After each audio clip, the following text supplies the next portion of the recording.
Boa noite, pessoal do segundo ano. Boa noite a todos aí que estejam assistindo esse vídeo. Professor Neto aqui mais uma vez para falar com vocês sobre... Dando continuidade, né, gente?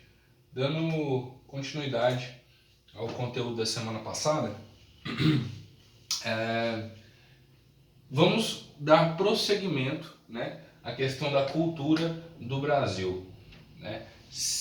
Na aula passada eu havia comentado com vocês sobre como que a nossa história contada, né, em livros começou a ganhar forma, né? Há mais ou menos aí 500 anos atrás, né, portugueses invadiram nossas terras, começaram um processo de saqueamento, das nossas riquezas naturais. Numa primeira leva, o pau-brasil, acho que isso vocês já têm na cabeça de vocês, mas eu quero colocar alguns aspectos de como essa cultura foi sendo formada ao longo dos anos, tá?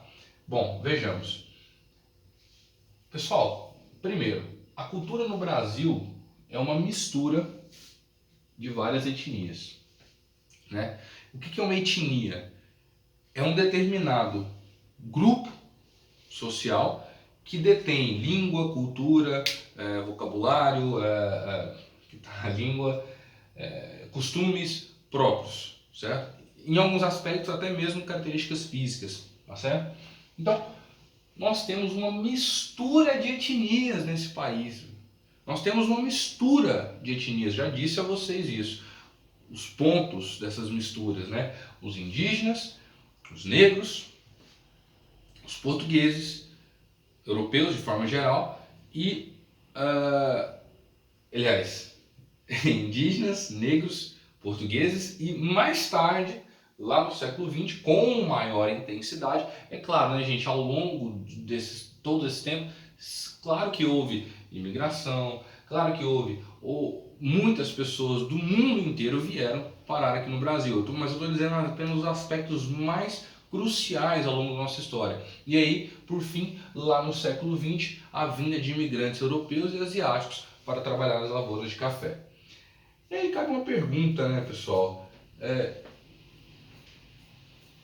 Essa nossa cultura, então, ela é muito rica, brother. Ela é riquíssima. Ela é riquíssima em diversos aspectos. Na religião, na música e na comida. Vejamos. Eu quero destacar aqui uma coisa com vocês, que eu vi uma notícia em que uma mulher, me perdoe a falta de informação, porém, eu não gosto de ficar lendo muita notícia de ignorância, de desgraça, sabe? Principalmente nesse país, porque parece que tudo que você abre hoje em dia tem alguma notícia ruim. Mas eu vi uma notícia de que uma mãe tinha possivelmente perdido a guarda da filha porque ela era de uma religião africana. Se eu não me engano, né, com raízes na África, se eu não me engano, ela era do candomblé, se eu não me engano. E ela quase perdeu a porra da guarda da filha porque a religião dela é o candomblé. Gente, estamos em 2020. Ainda tem gente, tem juízes, tem pessoas que acreditam que não tem como haver diversidade religiosa. Que espécie de ser humano é esse? É que pode ser chamado de ser humano, né? Então, olha para você ver como a intolerância religiosa ainda faz parte do nosso dia a dia. Mas essa intolerância não foi suficiente para acabar com as diversidades religiosas. Então, sim, nós temos hoje, mais forte do que nunca, religiões afro, candomblé, umbanda. Então, isso é importantíssimo para um crescimento estrutural social melhor, tá certo? E a música?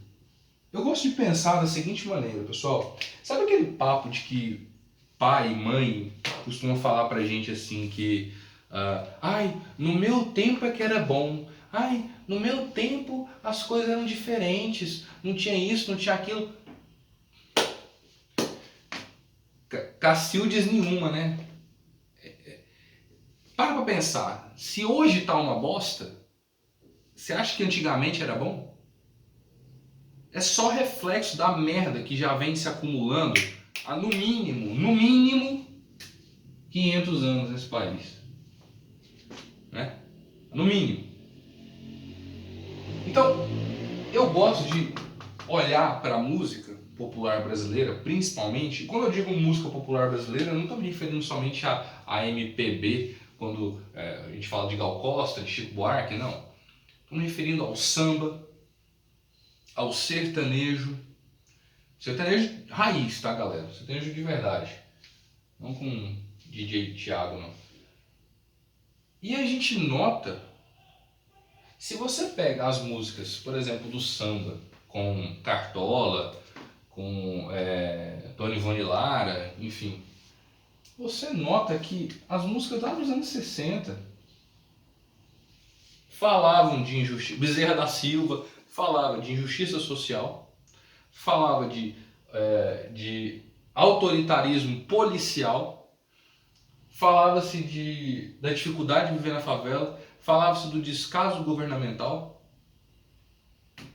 Anos 60. Estamos em 2020.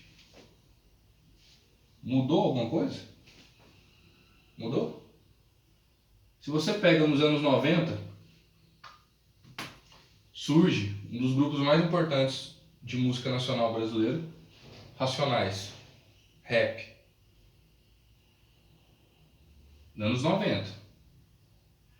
Já tem 20 anos, aliás, vai para 30 anos dos anos 90 para cá. Mudou alguma coisa? Não. E eu me esqueci de falar um negócio com vocês, num aspecto da aula passada, que foi a respeito também, por exemplo, da apropriação cultural na comida. Lembra que a gente comentou da apropriação cultural quando você pega uma vertente de uma cultura e apropria ela, sendo que você é de uma etnia, digamos, mais que oprimiu mais do que foi oprimida, né? Você foi o opressor ao longo da história, como por exemplo as pessoas brancas. E aí pegam, por exemplo, comida que foi inventada por escravos, como por exemplo a feijoada, e colocam em restaurantes chiques hoje como comida brasileira. Não deixa de ser, mas é uma apropriação cultural. Sacaram a ideia? Gente, de qualquer forma, agradeço a paciência e até mais.